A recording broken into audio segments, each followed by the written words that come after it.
Today, I'm gonna try and beat a hardcore Nuzlocke of Pokemon Ruby with only Fire-type Pokemon. But there's a problem. This challenge has never been successfully completed and in fact has been largely designated as an impossible one by the Nuzlocking community. And the problem isn't just the smaller number of potential Fire-type encounters that we have in this game, although there is a bonus one to be found that most might not think of. It's something else. However, I think I've found a way. With enough commitment and strategy, let's see if we can beat Pokemon Ruby with only the first fire type that we find on each route, no items in battle, level caps in place, and the battle mode on set at all times. Before we get into the run, I'd like to introduce you to another game that consistently provides me with unique gameplay challenges, Raid Shadow Legends, the sponsor of today's video, which can be downloaded on mobile or PC using my QR code or links below. Now, I don't know about you guys, but I grew up collecting Pokemon, Digimon, and Yu-Gi-Oh cards, and since then, nothing has quite scratched that same itch for me. Until now. With over 600 champions to collect and upgrade, endless artifacts to find, and billions of different teams to try out, Raid has years of content and really recaptures the magic of the games that I grew up on. Recently, I got a series of Void and Sacred Shards and summoned some incredible champions, including Grunge Killjoy, a beastly-looking Ogryn, Cornelia, who has an ascended skill that gives her an 80% chance of placing a sleep debuff on all enemies for a turn, and also Daywalker, who has one of my favorite designs and also a wicked ascended skill to remove all debuffs, block incoming debuffs, and give a protection buff on his allies for 2 turns. You can also check community reviews to see what game types your champion is best at. And this month is huge for Raid. They just released a brand new faction, the Sylvan Watchers, with some amazing new champions, Forest Elves, Ents, Druids.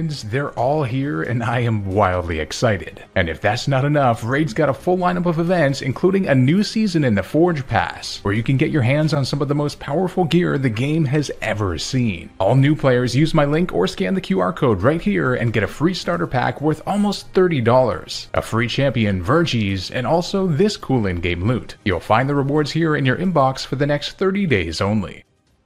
Alright, here we go, Pokemon Ruby, a game from one of my favorite Pokemon generations, and also one that I've honestly found to be one of the most challenging out of the runs that we've done on this channel. But let's seek to change that today. Good old little root town, a peaceful and tranquil— Oh, Sylph, come quickly, your dad's on TV. What? No way, I haven't seen that guy in 7 years. The f*** is that? Well, it seems that both of our dads are in crisis as we next have to rescue Professor Birch up ahead. Now this is one of those exciting challenges where we actually get to use our starter, this time Torchic of course, who I'm going to name Billy. Now I had to reset repeatedly to try to get us a good starter because, well, we're gonna absolutely need it. And Billy was the answer, having some good IVs and a rash nature which gives him plus special attack stats and minus special defense. Now what's all the fuss about this Nuzlocke? Well, you see, the first gym leader is Roxanne. With a team like this, and Torchic doesn't evolve into a part fighting type until the level after the level cap. So we have to face this team with a mere fire type. For this reason, I'm ridiculously careful with the EVs we get, only taking on the Poochyena that was eating Birch, and May in the battle up ahead. This battle was insanely close, by the way, and we were only saved by one of her Mudkip's tackles missing, surviving the battle on just 4 HP. Okay, this part isn't supposed to be the hard one. With May giving us some Pokeballs back in the lab, our run has officially begun. Ahead on Route 102, we have our second mandatory trainer battle, which nets us 63 XP. That win grants us access to the Oranberry tree up ahead, which I know is going to be absolutely crucial if we're to have a shot at this. Funnily enough, the only remaining mandatory battle before the gym leader is the Team Magmagrunt in the Petalburg Woods, and I was a bit scared about this one given that we're trying to get as little leveling up as possible in order to get proper EVs, but he ends up repeatedly spamming either Sand Attack or Howl and got literally 0 damage on us throughout the entire battle. I don't think I've ever seen that before, but on this run especially, I'll take it. Whoa, that was awfully close. What? No, it wasn't. Now here's what our XP breakdown is looking like. It's 2,534 XP to max out to the level cap, and we got 150 from the first Poochyena, 69 from May, 63 from the Youngster, and 105 from the Magma Grunt, leaving us with 2,147 to work with. In terms of EVs to face Roxanne, we're primarily looking at HP, defense, and special attack as options. From prior research, I know that on Route 102 we can find level 3 C-Dots that give defense EVs and 31 XP each. There are also Ralts here at just a 4% encounter rate for special attack EVs, and they give 40 XP each. And finally, on Route 101 we can find level 2 Wurmples for HP EVs, and they give 15 XP. Ultimately, after running a lot of calculations, I determined that this breakdown is our best option. 64 defense EVs at the cost of 1,984 XP, and 4 special attack at the cost of 160 XP. So it's off to grind 20% encounter C-Dots, exclusively level 3s to make this happen, along with 4 Ralts too. At least it's not full EV training, but still quite a grind indeed. With that behind us, we arrive at the scariest destination of all, Rustboro City, where the first gym is. Stalling out a little bit, I go say hi to the local residents. For my own Pokemon, I give them perfectly suited nicknames. I guess it's an expression of originality. Yes, that's it. Pikachu! Help me.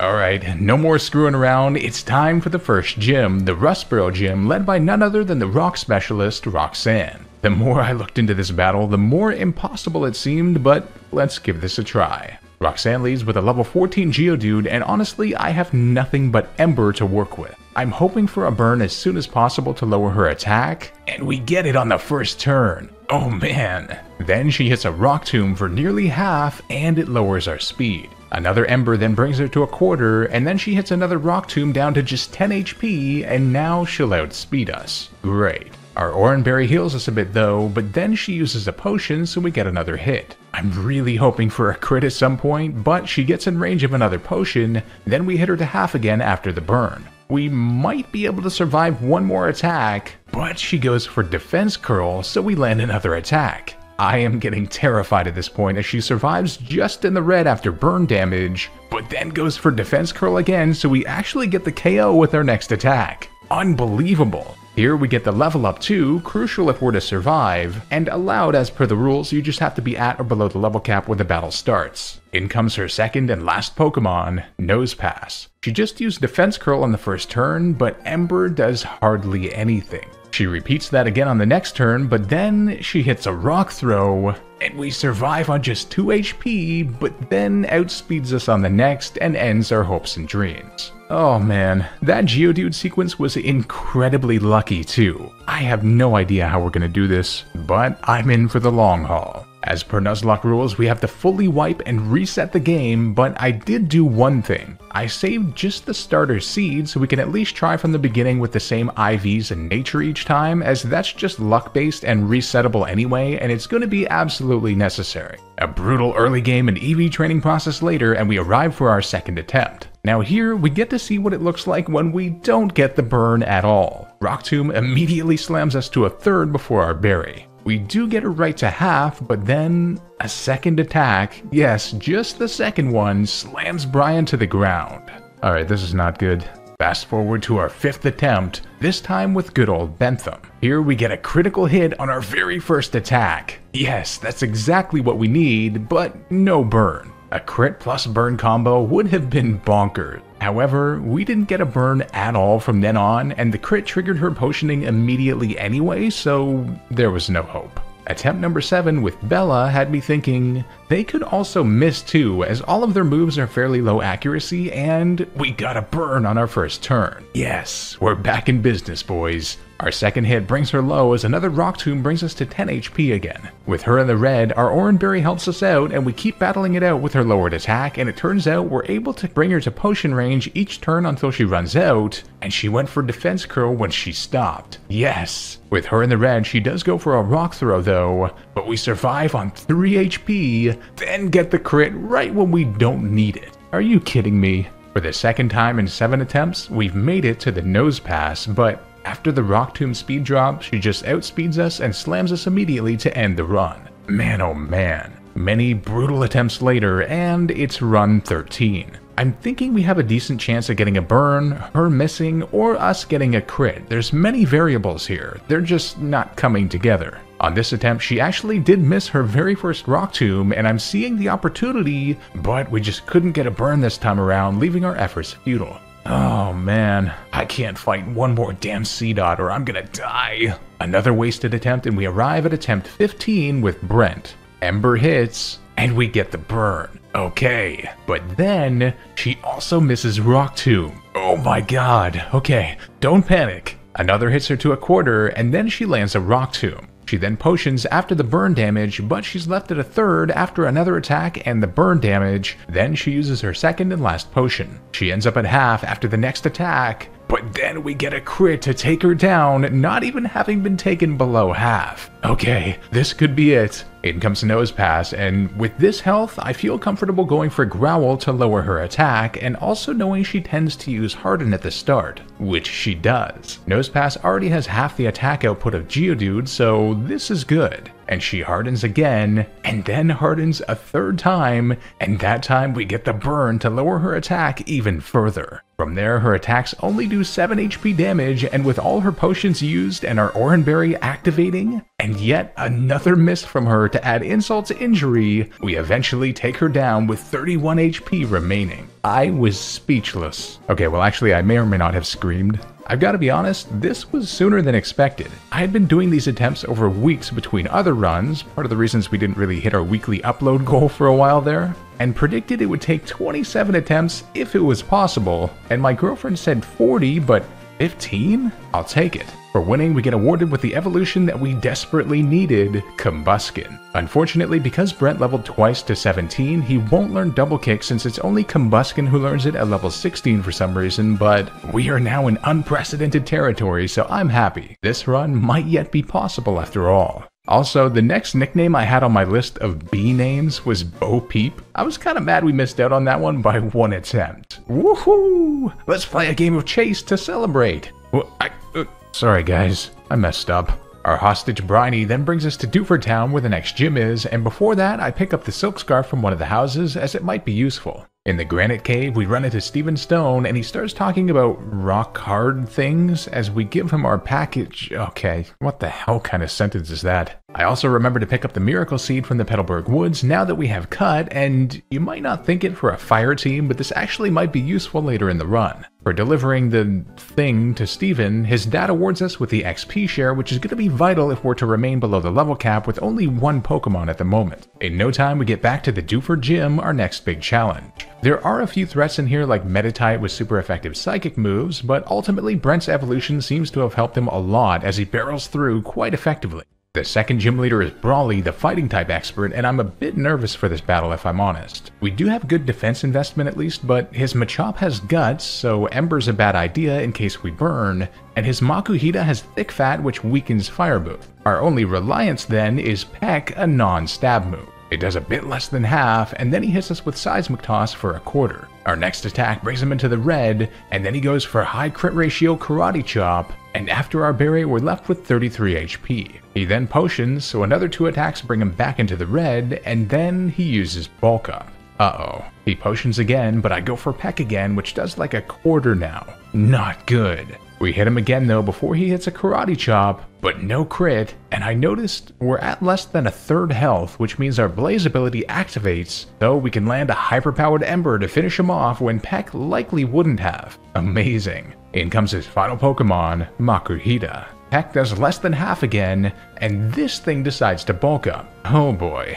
I go for Ember just to tip the scale, hoping for a burn so that we might survive his next attack, but we don't get one, and he hits an arm thrust, but it only hits 2 times, so we survive on just 5 HP and land a final attack for the win. That was ridiculous. Thank God for Blaze though. For winning, we also get the bulk up TM, which is perfect for Brent. Another voyage with Briny brings us to Slateport City where we can grab the soft sand to boost ground moves, which I think we'll have a lot of later on. In the museum, we also get the Thief TM so we can grab type boosting items, which are among the best items in this game. Now thankfully in Ruby we deal with Team Magma, not Team Aqua, so although they have threats like Numel, they don't tend to have ground moves this early on. Route 110 up north grants us some berries that are often crucial in Gen 3, cherry berries to help with paralysis. Speaking of which, it's time for another of the most threatening battles in the game, our rival battle with May. Now, it may seem strange, but Heck only has 35 power and we need a better neutral move, so I teach Cut of all things to Brent. I might regret it later on, but hey, we need the power. May leads with Shroomish, and I use Bulk Up right away to raise our attack and defense, and then she paralyzes us with Stun Spore. But I had attached one of those cherry berries to cure it. Nice. From there, with more EVs under our belt now, Ember is a one-hit KO on it. So far, so good. However, in comes Marshtomp next, a water and ground type worst nightmare for us. I hit it with Cut, and it does a third, and I'm expecting a water gun or a mud shot here, but she went for Bite. Wait a minute. Since she builds up attack power based on how much damage we do to her, I just take the next 2 turns to bulk up, then land a hyperpowered Cut, and it KOs. Let's go. I couldn't believe it. From there, her Numel was a single hit as well, and, well, we took no damage. I don't even understand, but I won't complain about it, except having taught Cut for no reason. Oh boy. Next up is Mauville City, the location of the next gym, and I have a great plan here. I can grab the coin case from this girl, actually having remembered to bring her the damn harbor mail she wants, and I also grab the Rock Smash TM, although in this gen it's only 20 power, so it's not even worth it with Stab. After hours and hours of becoming an addict at the game corner, we finally hit the amount of coins needed to get a wicked TM, Flamethrower, with 4,000 coins, which I immediately teach to Brent. With haste. The third gym leader is Watson, one of the most feared challenges in almost every single Generation 3 Hardcore Nuzlocke. He leads with a Magnemite and, well, what the hell else am I supposed to do here? Get out there, Brent! Flamethrower is an instant one-hit KO against Magnemite, and I'm realizing I think this could go really well. In comes Voltorb next, which actually outspeeds us with Sonic Boom for 20 HP damage, then Flamethrower instantly knocks it out as well. In comes his final Pokemon, Magneton, and being weak to fire as well, Flamethrower eviscerates it. Well, it looks like a Fire-type run is one of those rare opportunities for an easy Watson battle. 3 badges. That win now grants us access to Route 112 now via Rock Smash, and this is the location of our second ever encounter as we find it, Numel. I catch it successfully and name her Amanda, and Amanda is one of my favorite Pokemon ever. I have fond memories with Camerupt back in the day.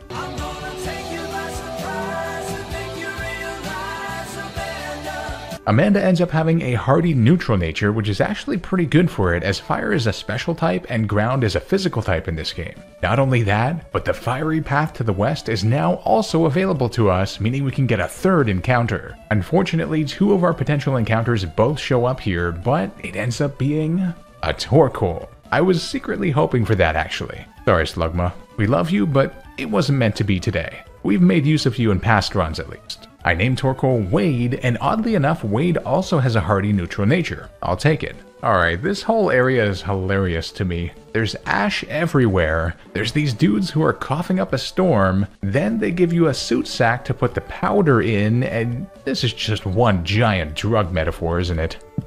And you even blow a glass flute? Okay, I'm done. The Fossil Maniac house a couple routes over nets us the Dig TM, a great one for us, but even better than that, in Fall Arbor Town there's a beautiful opportunity to correct a past mistake, as this is where the move reminder is located. With a heart scale in hand, we can have him reteach Brent the double kick move, giving us great stab coverage with basically 60 power. No more getting stumped by rock types. Cosmo went off to Meteor Falls on Route 114 with some people from Team Magma. Oh, that boy gonna die. No! Honestly, it's remarkable how different Meteor Falls looks in Ruby and Sapphire compared to Emerald. I wonder what inspired the change, as they both look great. Exiting the cave on the other side, we run into Black Belt Knob, and here we can get a sweet item from him after rematching him a few times with the Pokénav, as it's only his eventual Machamp that has the Black Belt to boost fighting moves, which we have to steal off him. And yes, that's the only way Game Freak made it possible in these games. Ridiculous. Battling him made me realize just how nuts Wade is, by the way. What a tank.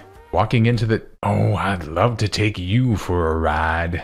Oh my gosh, I can't believe I actually got to. This is incredible. Alright, excitement time over. At the top of Mount Chimney stands the leader of Team Magma, Maxie, who challenges us to battle. He leads with a Mightyena with Intimidate, but I lead with Wade, whose white smoke ability prevents any form of stat drop. Savage. He hits us with 2 bites, during which I used Curse to raise our attack and defense, then one singular body slam devastates him instantly with a crit. Alrighty then, a good debut performance. In comes a huge threat though, Camera. Fortunately, we used Curse and have a 140 base defense, so we survive a magnitude 7 on a quarter and land a body slam to bring him below half. We have to switch here though, so I send out Brent, and thankfully he just went for Ember on the switch, so a double kick finishes him off from there. In comes his final Pokemon, Golbat, actually quite a threat that we can't switch anything into, but we survive a wing attack with 24 HP left, then land a flamethrower, and it's enough to take him down.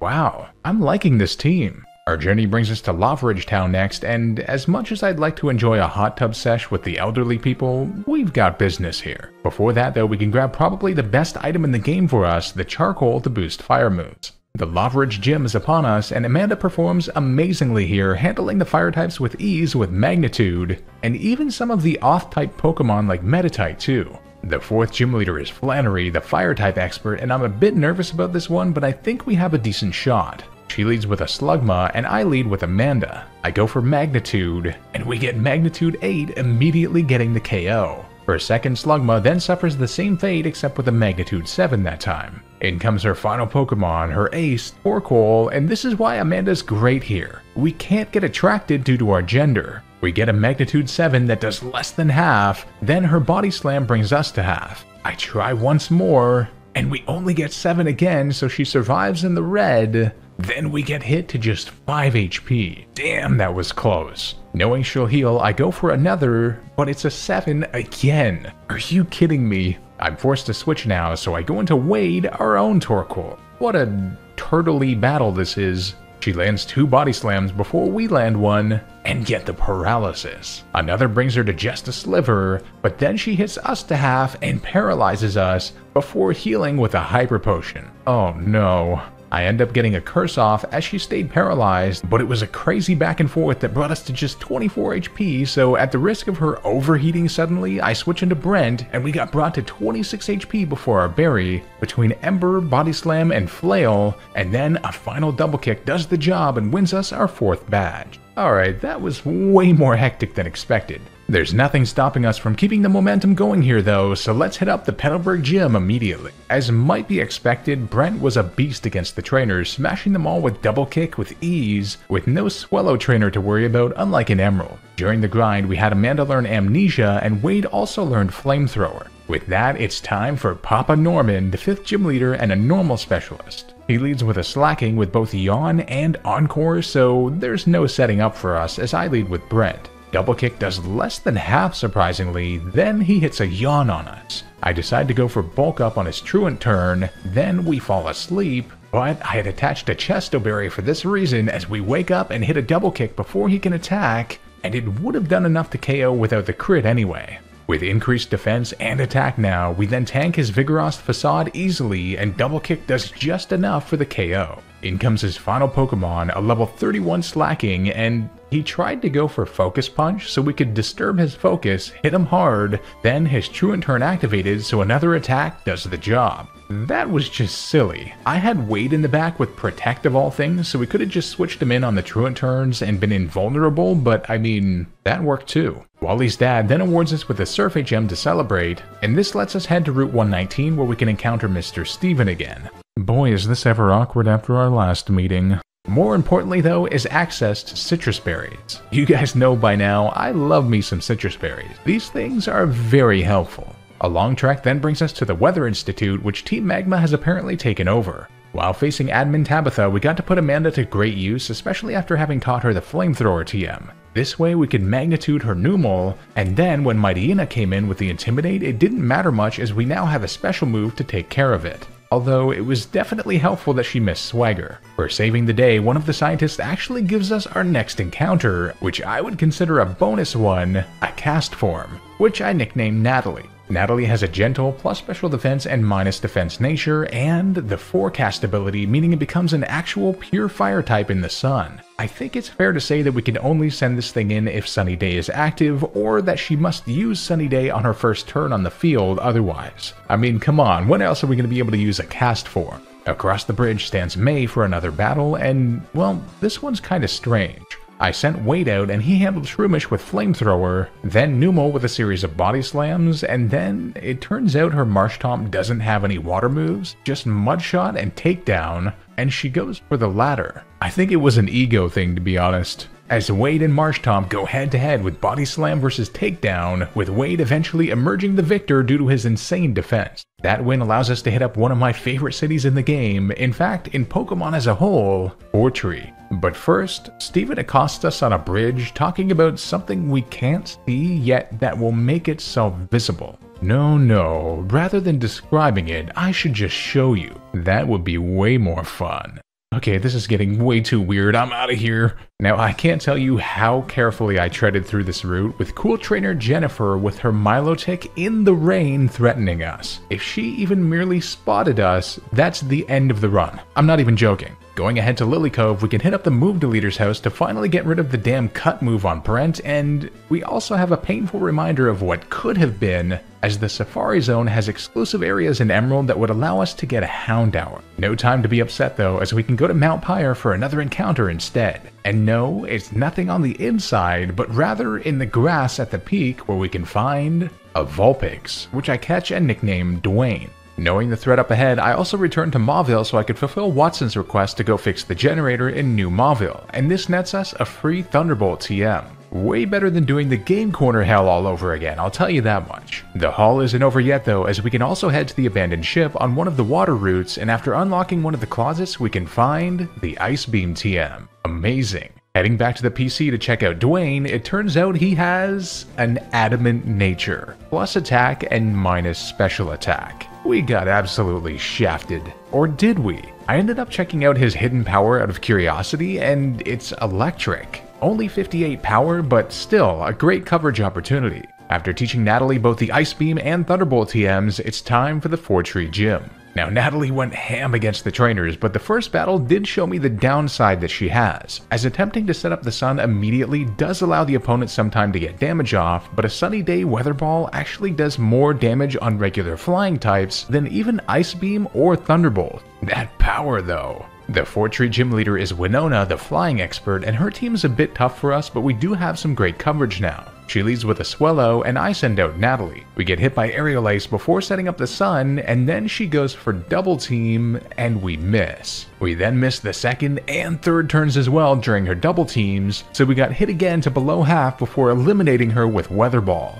The sun then faded as Pelipper came in, but our berry activated and we outspeed it, so setting up Sunny Day lowered the power of her water gun. Thunderbolt was then an instant 4 times damage KO on it, and then in came Altaria. She landed an Earthquake right off the bat, but my calcs tell me we should be okay, and we just barely survive on 2 HP. Okay, that was way closer than I thought, as we land a 4 times damage Ice Beam, but it barely doesn't KO. Are you kidding me? Knowing she'll potion twice, I go for 2 more, then the sun fades. I have to switch, so I go into Wade. With his crazy defense, he tanks Earthquake and takes her down with Body Slam on the next turn. Her final Pokemon is Skarmory, and an easy tank of Aerial Ace allows us to Flamethrower that thing into oblivion for our 6th badge. Definitely some close calls, but we pulled through. For helping some lovers get back together by smashing rocks, we get the Strength HM, and this allows us to get some wild team upgrades. By hitting up the Fiery Path again, we can strength our way to the Toxic TM, and also a Firestone.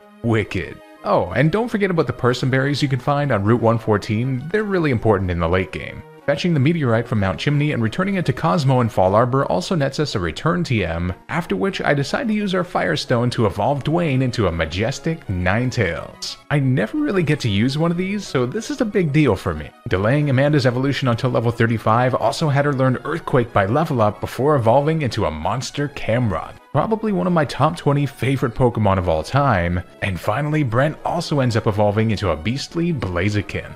Those are some serious power-ups right there. Some atrocious luck with Tabitha's swaggering Mightyena triggers me so hard that I escape into an island in the middle of the ocean to attempt to get launched as far away from this planet as possible. Okay, no, seriously, could you imagine just some dude being able to walk into NASA in the middle of an imminent rocket launch just to check it out? Now, I almost forgot about this one weird location in Hoenn near Fortree. This lake here that has a cave in it called the Scorched Slab. I'm guessing probably a lot of you didn't even know that this existed, and they created this entire location just for something which, granted, is significant for us, the Sunny Day TM. With that in hand, we hit up the Moss Deep City Gym. Now, Amanda is all around just a bulky and powerful threat that handled the trainers quite well, especially now with Earthquake. Looking at the gym leaders ahead, I grabbed the Solar Beam TM from the Safari Zone, but apparently all of our Pokemon learn it in Gen 4, but not in Gen 3. So I teach it to our one candidate, Natalie, and used it to beat May to the ground in battle one last time in order to get access to the department store for the Protect TM.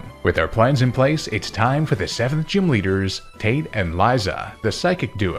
With 2 Rock-type Pokemon, this battle is dangerous, but I think I've come up with a good plan. They have a Solrock and Lunatone, so I lead with Natalie and Dwayne. Lunatone has a scary powering up moveset, so I set up Sunny Day with Dwayne, who outspeeds Natalie, that way she becomes a fire type and can use a move right away. That move being 1-turn Solar Beam in the sun, which does 2/3. Not bad. Solrock then hit Dwayne with Psychic, but his special defense is really good. Then Lunatone goes for Calm Mind. On the next turn, I protect with Dwayne and take out Lunatone with another Solar Beam, and Solrock tried to hit Dwayne again but couldn't get through. From there, I can then hit Solrock with a Sun-boosted Flamethrower from Dwayne, followed by a Solar Beam with Natalie for the KO and the win. That was a pretty darn sweet plan, and I even had a Chesto Berry on Dwayne in case Lunatone used Hypnosis, so I'd say we were solid either way. Ah, Pacific Log Town. Such a forgotten place, and in this game you don't actually have to come here for anything, but I like to pay a visit to the Lonely Souls here.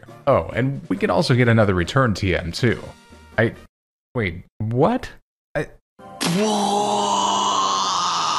Alright, that's the last time I pay you people a visit. In the Seafloor Cavern we can pick up the Earthquake TM, and Groudon then gets all mad. I guess it was his. Magma Leader Maxie then challenges us to battle with an intimidating team, quite literally, but I lead with Wade to avoid it. Takedown doesn't do much, and I use Curse. Another hits us before Flamethrower just barely doesn't KO, but he preemptively withdraws here into Camerupt. Was not expecting that. He then goes for Amnesia, but I stay in and hit it with Body Slam now that we have +1 attack. He survives it, but just used a Super Potion, so we hit him again to the red, then he uses Earthquake.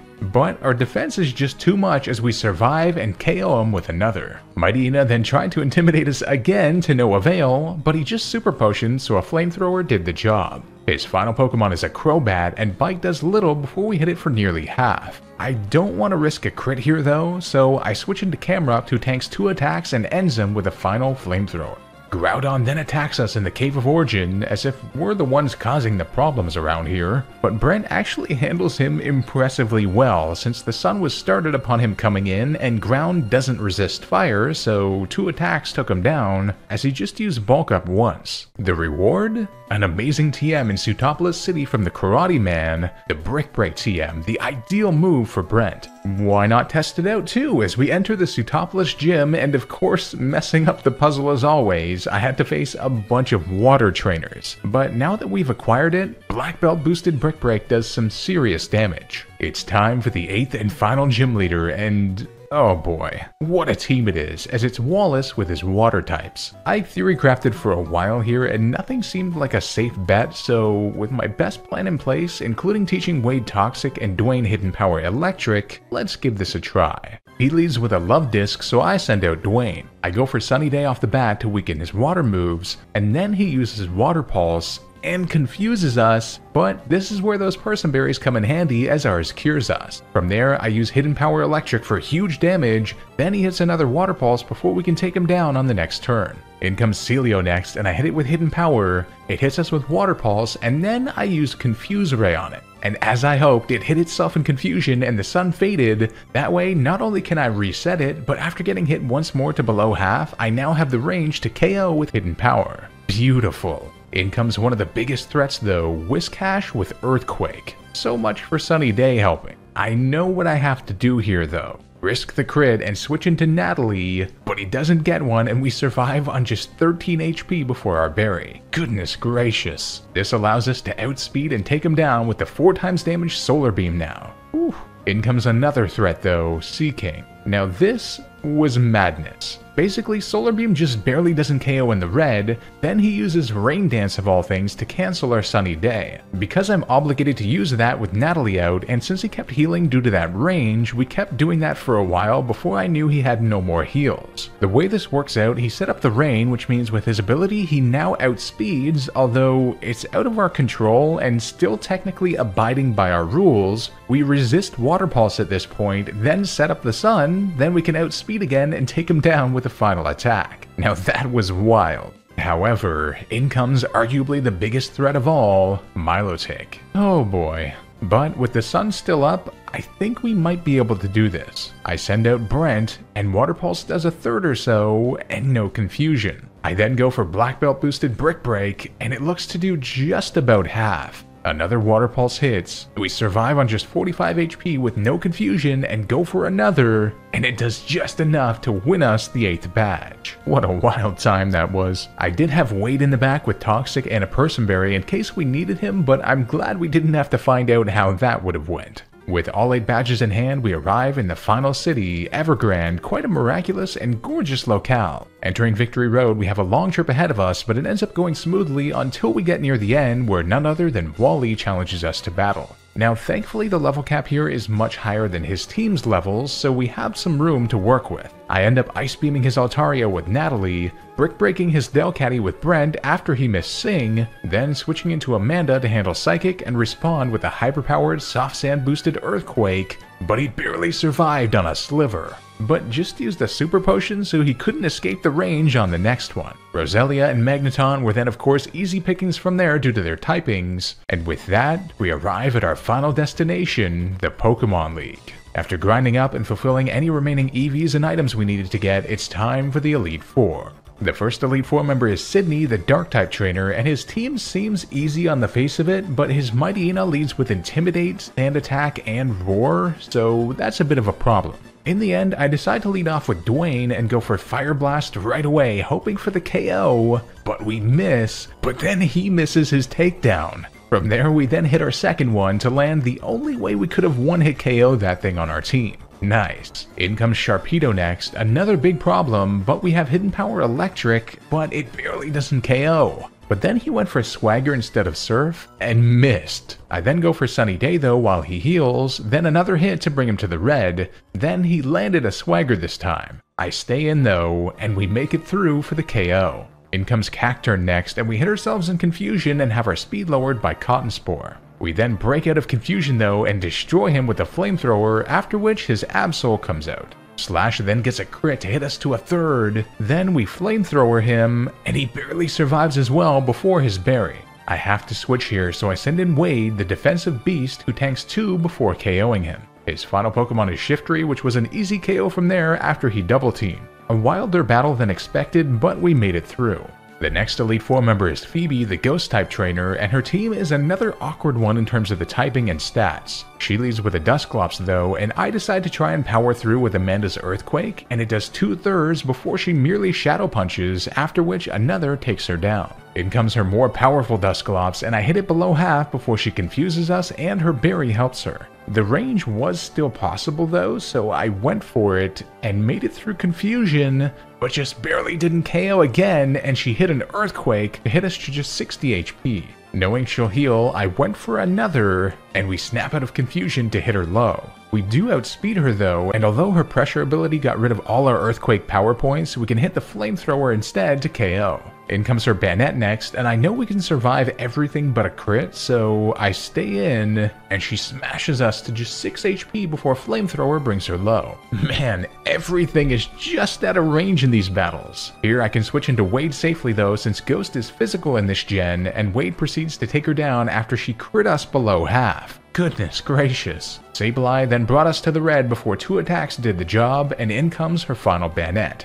I switched into Dwayne here, who got the job done with just 32 HP remaining. After 2 tough battles, we have one that might look to be the toughest, Glacia, but perhaps he can see the same opportunity that I do here. I send out Brent first and can freely bulk up, meaning we can then black belt boosted Brick Break the entirety of her team from there, only getting hurt by hail in the process. Even if her first Glalie had Reflect instead of Light Screen, Brick Break shatters screen, so there was just no hope for her. But the last Elite Four member is Drake, the Dragon Master, and Dragon resists everything that we have. I am terrified for this battle, so I spent a lot of time planning. As it turns out, nothing is a sure bet, so I go with the best strat that I can. He leads with a Shelgon, so I begin with Natalie. Now every single time I face Drake, he has always used Protect on the initial turn, so I go for Sunny Day immediately, but then he not only doesn't Protect, but goes for super effective Rock Tomb, also dropping our speed. How did he know we'd turn into a fire type? Why not Dragon Claw or something?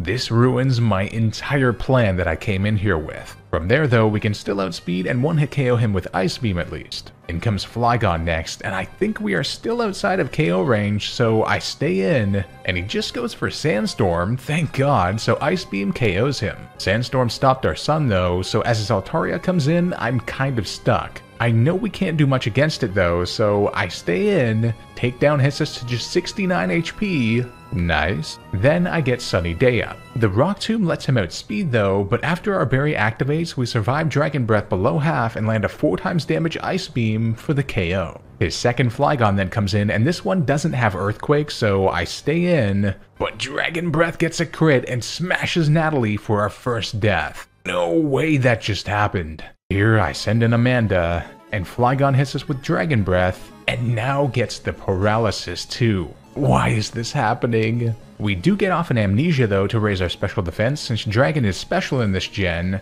but then he goes for Sand Attack, and Flamethrower hits but does less than half. With the Sun now down, I go for Return instead, and it brings him to the red. He then heals, and in the end, between paralysis and low accuracy, we end up with just 19 HP before taking that damn thing down. Good riddance. In comes his final Pokemon though, Salamence, an absolute monster. Now, knowing we're in KO range of any move, I know the AI will choose a random move, so I have a long shot idea. I switch into Dwayne, but he went for Dragon Claw. Damn, I was hoping for Flamethrower so we could get the Flash Fire activation. I then go for Sunny Day, and he goes for Flamethrower. No way! With Sun and Flash Fire, our fire attacks are now immensely powerful, and Flamethrower does over half despite being resisted. Crunch then brings us below half, but his berry activates, and it's just to the point where I know Flamethrower isn't in range now, but I do have Fire Blast, which I decide to risk, and we hit it for the KO and the victory. Unbelievable. I was hyped beyond belief at this battle. Oh yeah, and while using the rest of our rare candies in preparation for the next battle, I accidentally rare candied Natalie too, but don't worry, we're not using her. She just never dies, and I thought you should know that. It's time. The final battle of the champion of Hoenn, Steven Stone. In theory, he's a Steel-type trainer, but honestly, he has lots of rock and ground too. With all our experiences behind us and just as much preparation as I can muster, let's do battle. He leads with a Skarmory, so I send out Dwayne. I set up the Sun as he lands a Toxic on us, after which a Flamethrower is an easy KO. Now this was really weird. I guess because he can technically do the most damage to us, in comes Metagross next, but not only do we outspeed, but it's also weak to fire, so we can smash what is usually a massive threat. Let's go. But in comes an even bigger threat, Claydol. Massive defenses and also Stab Earthquake. A dangerous combo. I decide to risk it all and go for Sun-boosted Fire Blast for the potential KO, and we do land it, but he barely survives in the red and KOs Dwayne immediately. Ouch. I send in Brent here though, and as he heals we can land one Sun-boosted Flamethrower to the red, then after he heals again and the Sun goes down we get 2 more for the knockout. Aggron was then a one-hit KO with 4x damage Brick Break, and in comes Armaldo next. Yet another huge threat. We hit it for 3/4 though, and then it goes for Aerial Ace for less than half, and then another attack finishes him. In comes his final Pokemon, Cradilly, a defensive beast. However, only being part grass, Brick Break is still super effective, and it just barely doesn't KO. Then the Ancient Power hits, and I was half expecting the Omni Boost to ruin our lives, but he doesn't get it. Then after he uses uses a full restore, we get one final crit brick break to destroy him and win the championship. Unreal. We beat a hardcore Nuzlocke of Pokemon Ruby with only fire types, a run that I honestly thought to be impossible given the obstacles within. What a team though. Just a bunch of legends doing their best all the way. Now that was enjoyable. I hope you had fun with the run, and if you did, don't forget to hit that subscribe button as it really does help a lot and grows our community. A huge thanks to my YouTube members and patrons who make these videos possible. If you'd like to support and get your name up here, the links are also down below. If you enjoyed, drop a like down below to help the video out, and leave a comment letting me know what kind of run we should do next, and I'll see you guys for our next challenge video.